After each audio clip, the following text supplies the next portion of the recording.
Bien-aimés, bonsoir, bienvenue. En tout cas, dans notre émission, votre émission, le rendez-vous du vendredi. Que la grâce et la paix de notre Seigneur Jésus-Christ soient votre partage. Alors, pour notre méditation d'aujourd'hui, nous allons en tout cas tirer notre méditation dans le livre de Philippiens, le chapitre 2, les versets 9 à 11. Et notre thème est intitulé « Jésus-Christ, le nom au-dessus de tout ». Avant tout, nous voulons donc passer à la lecture biblique. Il est dit ceci, c'est pourquoi aussi Dieu l'a souverainement élevé et lui a donné le nom qui est au-dessus de tout nom, afin qu'au nom de Jésus, tout genou fléchisse dans les cieux, sur la terre et sous la terre, et que toute langue confesse que Jésus-Christ est Seigneur, à la gloire de Dieu le Père. Nous allons prier, bien-aimés. Seigneur, nous te bénissons pour ta grâce, nous te bénissons pour ton amour et pour ce temps si précieux que tu as accordé à chaque personne connectée en ce moment, alors que nous voulons nous mettre autour de ta table pour écouter ta parole qui est pour nous une lampe à nos pieds, qui nous guide, qui éclaire nos chemins, qui nous fortifie, Seigneur. Nous te prions que tu utilises puissamment ton serviteur, afin que ta parole, Seigneur, puisse prendre place dans nos cœurs, dans nos vies, et que cette parole, Seigneur, crée un impact positif dans la vie de chaque personne. C'est dans le nom de Jésus que nous avons ainsi prié. Amen. Une fois de plus, bien-aimés, bienvenue dans notre émission. Et ce soir, en tout cas, je sens que Dieu veut visiter des vies. Je sens que cette émission n'est pas un simple programme de réseaux sociaux. Quelqu'un est connecté avec des larmes en ce moment. Quelqu'un est connecté avec des questions sans réponse en ce moment. Et quelqu'un est connecté, fatigué des combats de la vie. Peut-être que les gens voient ton sourire, mais ignorent ce que tu traverses en ce moment. Les gens voient ton sourire, mais ignorent en tout cas tout ce à quoi tu es confronté. Et vraiment, je sais que par la grâce de Dieu, par l'amour de Dieu le Père, ce Dieu-là saura te reconforter ce soir à travers sa parole. Il y a des personnes, vous savez, qui ne dorment plus la nuit. Il y a des personnes qui sont oppressées, qui vivent des attaques spirituelles. Il y a des personnes qui avancent, mais sans progrès. Il y a des personnes qui prient, mais voient peu de changements dans leur vie. Il y a des personnes qui ont tout essayé, mais rien n'a changé dans leur vie. Et certains ont été, même chez des marabouts, chez des charlatans, dans des pratiques obscures, dans des protections mystiques, parce qu'ils pensent que seul Jésus ne suffit pas. Mais ce soir, Dieu m'envoie annoncer une parole prophétique pour toi, bien-aimé. Jésus-Christ est le nom au-dessus de tous les noms. Il est au-dessus de la sorcellerie. Il est au-dessus des autels maléfiques. Il est au-dessus des blocages, des malédictions familiales. Il est au-dessus des attaques nocturnes, de la pauvreté, des maladies incurables, et même au-dessus de Satan lui-même. Et bien aimé, j'aimerais dire quelque chose à quelqu'un. Avant la fin de cette année, sois-en sûr, quelque chose va changer dans ta vie. C'est seulement si tu crois et que tu acceptes que le nom de Jésus est réellement au-dessus de tous les noms. Rassure-toi, bien-aimé, il y aura un changement positif dans ta vie et tu rendras témoignage. Alors, mes amis, nous allons un peu plonger dans l'exégèse de notre référence biblique. Ici, l'apôtre Paul écrit cette lettre alors qu'il est emprisonné. Il est en prison dépourvu de liberté et il est limité physiquement rejeté par plusieurs, mais malgré les chaînes, l'apôtre Paul parle encore de la grandeur de notre Seigneur Jésus-Christ. Malgré sa position de prisonnier, l'apôtre Paul continue à parler de la puissance, de la grandeur de notre Seigneur Jésus-Christ. Pourquoi? Parce qu'un homme qui connaît réellement Jésus peut être emprisonné physiquement, mais libre spirituellement. Aujourd'hui, beaucoup sont libres dehors, mais prisonniers dedans, c'est-à-dire prisonniers de la peur, prisonniers du péché, prisonniers des pensées, prisonniers des déceptions, prisonniers des combats spirituels. Mais Paul nous montre que la vraie liberté, mes amis, la vraie liberté se trouve en notre Seigneur Jésus-Christ. Et donc pourquoi Paul parle du nom de Jésus alors qu'il est en prison?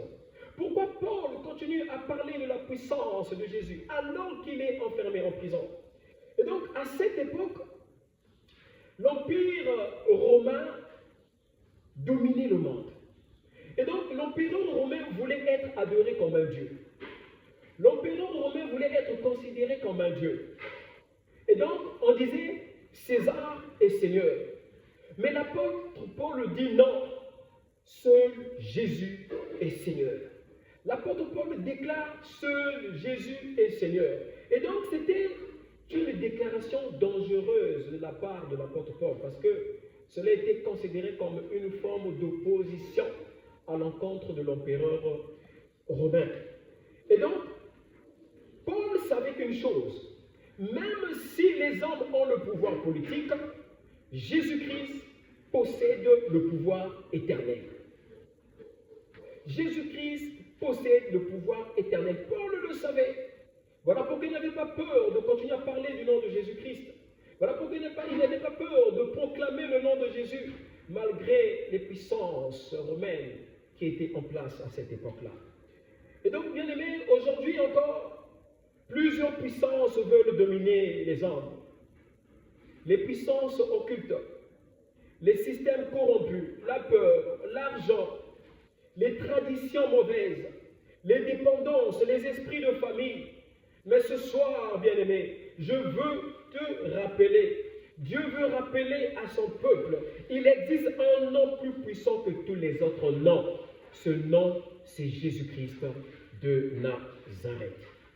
Dans Matthieu, le chapitre 28, le verset 18, il est écrit « Tout pouvoir m'a été donné dans le ciel et sur la terre. » Peuple de Dieu, écoutez ceci. Vous savez, Jésus ne possède pas seulement une petite puissance. Il possède tout pouvoir. Il ne possède pas seulement une petite puissance, mais il possède tout pouvoir. Tout pouvoir lui a été donné. Tout pouvoir lui a été donné. Il a le contrôle de tout, ce Jésus-là. Et donc le ciel lui appartient. La terre lui appartient. Même les puissances invisibles lui sont soumises. Même les puissances invisibles lui sont soumises. Et donc, le problème de beaucoup des croyants aujourd'hui, c'est qu'ils connaissent Jésus-Christ comme sauveur, mais ils ne le connaissent pas comme roi. On le connaît comme Seigneur sauveur, mais on ne le reconnaît pas comme roi. Ils viennent à l'église, mais vivent encore dans la peur. Ils chantent Jésus est Seigneur, mais ont toujours peur des sorciers, ont toujours peur des attaques nocturnes, ont toujours peur des malédictions, ont toujours peur des rêves sataniques. Écoute-moi bien, bien-aimé. Si Jésus est réellement Seigneur dans ta vie, alors aucune puissance des ténèbres ne peut dominer ta destinée. Si Jésus est réellement le Seigneur dans ta vie, aucune personne ne peut prendre une décision contraire à la volonté de Dieu sur ta vie. Dans plusieurs familles, les amis, des personnes vivent sous la peur des alliances familiales. On leur dit dans notre famille, personne ne réussit. On leur dit dans notre famille, les hommes meurent tôt. On leur dit dans notre famille, les femmes ne se marient pas. Dans notre famille, personne ne fait de progrès. Dans notre famille, on ne fait pas ceci. Beaucoup de raisons. Et plusieurs commencent à croire davantage, à accepter cela, à accepter cette malédiction.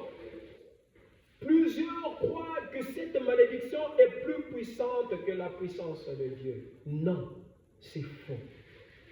Ce nom-là est au-dessus de tout le nom. Ce nom de Jésus est plus puissant, bien-aimé. Ce soir, Dieu vient encore pour t'annoncer cette bonne nouvelle. Le nom de Jésus est plus puissant que ton histoire familiale. Le nom de Jésus est plus puissant que ta situation. Le nom de Jésus est plus puissant que ta maladie. Le nom de Jésus est plus puissant que tes persécuteurs. La Bible dit, tous genoux fléchissent. Tous genoux fléchissent. Cela signifie que les autels doivent fléchir. Les démons doivent fléchir. Les esprits de limitation doivent fléchir. Les puissances de la maison paternelle doivent fléchir. Même les démons respectent le nom de Jésus, bien-aimé. Dans Marc, le chapitre 1, le verset 24, il est écrit, les démons disaient, je sais qui tu es. Même les démons connaissent la puissance de Jésus. Même les démons savent qui est Jésus. Bien-aimé, le diable sait que Jésus est puissant. Les persécuteurs savent que Jésus est puissant. Le problème n'est pas le diable. Le problème est que plusieurs chrétiens ignorent la puissance qu'ils possèdent en Jésus-Christ. Le problème, c'est que toi, tu ignores la puissance que tu possèdes en Jésus-Christ. C'est ça le problème avec toi. C'est ça le problème avec nous, les chrétiens. Nous tremblons face aux persécuteurs.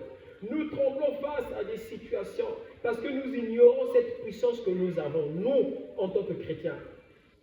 Nous ignorons cette puissance-là. Et alors, tu n'es pas appelé à vivre terrorisé. Tu n'es pas appelé à vivre dans la peur. Tu es appelé à vivre dans l'autorité spirituelle, bien-aimé. Tu es appelé à vivre avec courage, tout en soyant sûr que tu es puissant grâce à la puissance de notre Seigneur Jésus-Christ.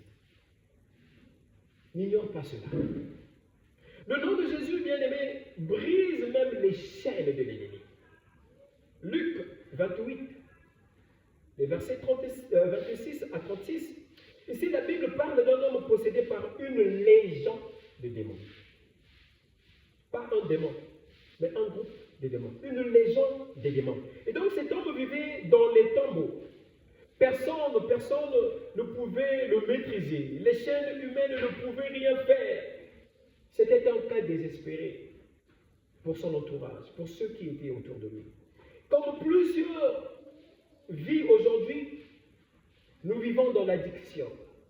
Nous vivons dans l'oppression, dans la dépression, dans la folie, dans le blocage, dans l'esclavage spirituel.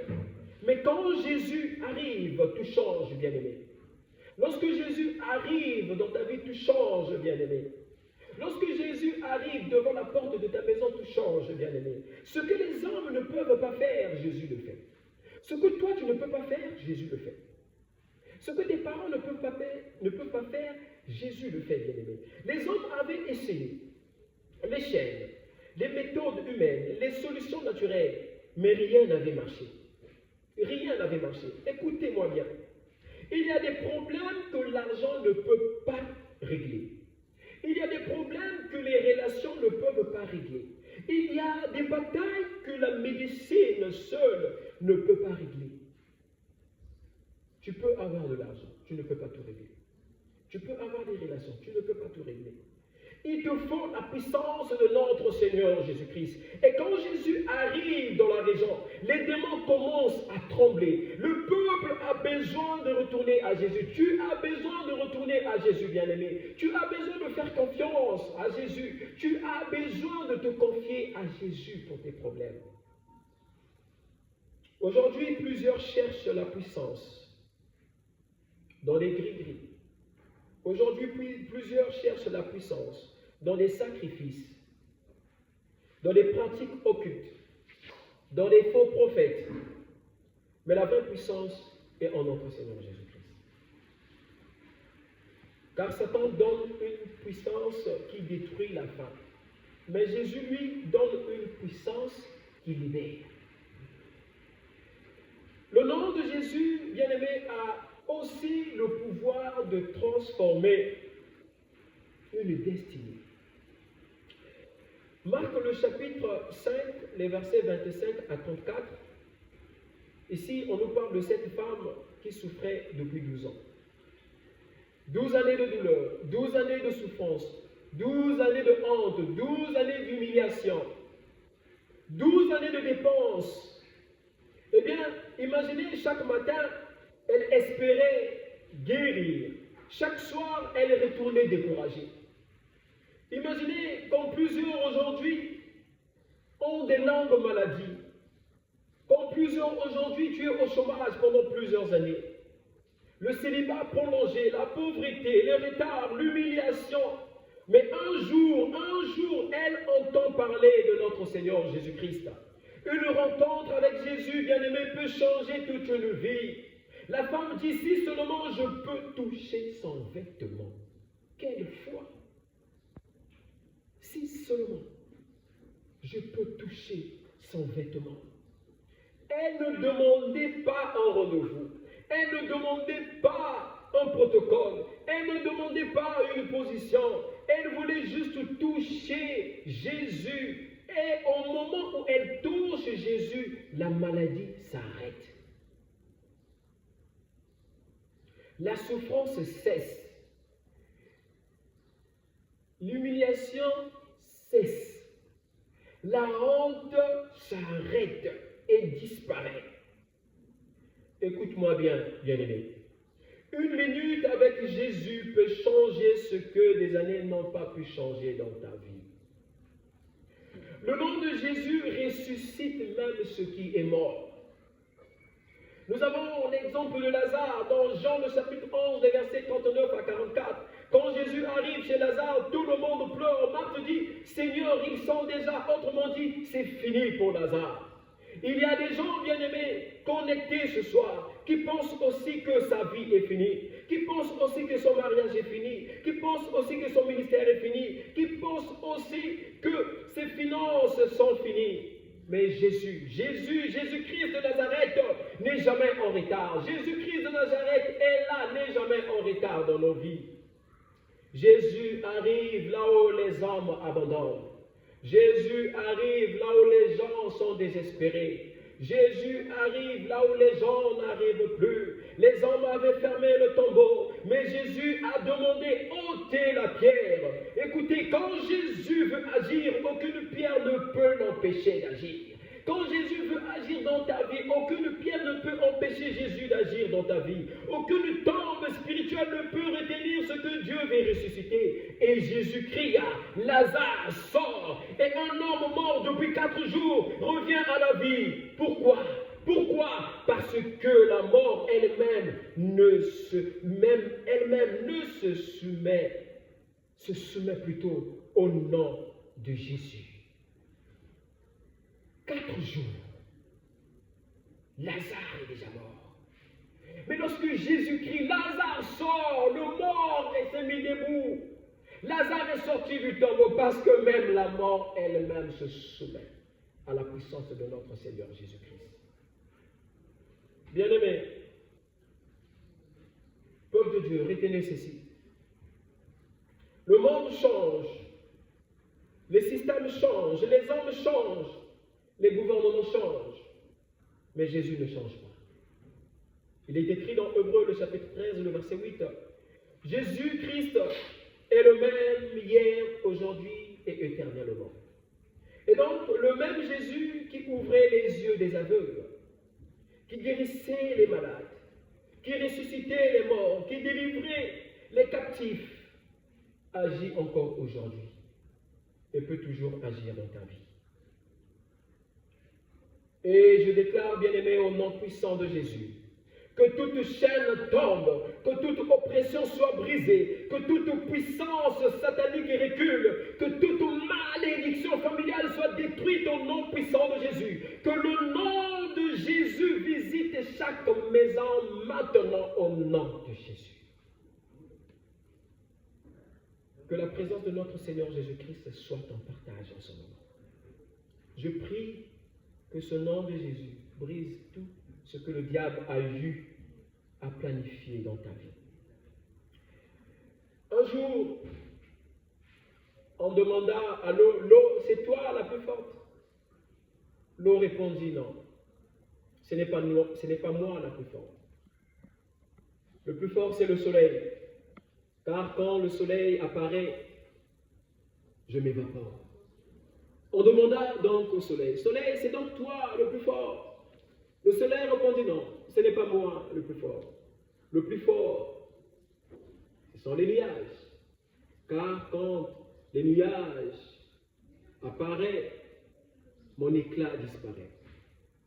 On demanda donc aux nuages, le nuage, c'est donc toi le plus fort du monde? Le nuage répond non. Le plus fort, c'est le vent. Car quand le vent apparaît, en tout cas, il m'emmène dans tous les sens. On demanda donc au vent. Le vent, c'est donc toi le plus fort? Le vent répondit non. Le plus fort, c'est la montagne. Car lorsque je chemine, je me compte face à cette montagne et cette montagne a cette possibilité de me séparer en deux. On demanda donc à la montagne, c'est donc toi, la plus forte du monde. La montagne répondit non. Le plus fort, c'est l'homme. Car l'homme a ce pouvoir-là de me détruire, de me casser, de me donner la forme qu'il veut. On demanda donc à l'homme, tiens, donc l'homme, c'est toi le plus fort. L'homme répondit non. Le plus fort, la plus forte, c'est la mort. Car la mort surgit à n'importe quel moment. Et personne donc ne peut résister au pouvoir de la mort. Et donc la mort, c'est donc toi la plus forte du monde. La mort répondit, non, ce n'est pas moi la plus forte. Depuis fort longtemps, j'ai cru, j'ai pensé que j'étais la plus forte au monde. Mais un jour, j'ai tué un homme. Et cet homme, après 3 jours, est ressuscité parmi les morts. Et j'avais compris qu'il m'avait vaincu, qu'il avait vaincu la mort. Et cet homme, c'est le Seigneur Jésus-Christ de Nazareth. Et c'est là que j'ai conclu que le plus fort du monde, c'est notre Seigneur Jésus-Christ. Bien-aimé, attache-toi à ce Seigneur-là. Attache-toi à Jésus. Cette personne, cet homme qui possède le nom qui est au-dessus de tous les noms. Cet homme à qui tout pouvoir a été donné. Cet homme qui a vaincu la mort. Et si cet homme qui a vaincu la mort est ton compagnon, est ton ami fidèle, est ton meilleur ami, que peut te faire le monde? Si tu traverses un combat, bien-aimé, fixe ton regard vers Jésus. Peu importe les persécutions, peu importe les tribulations, fais confiance à ce Jésus-là. Je te prie, bien-aimé, de prier avec moi. Fais cette courte prière. Père, au nom puissant de Jésus-Christ, je prie pour chaque personne connectée en ce moment.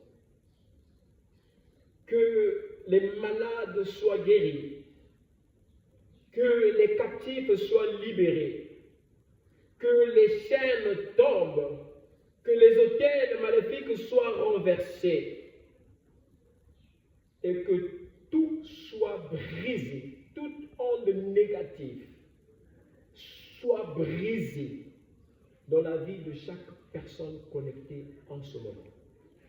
Toi qui possèdes toute puissance, toi à qui tout pouvoir a été donné, ô Jésus, manifeste ta puissance sur la vie de chaque personne connectée en ce moment.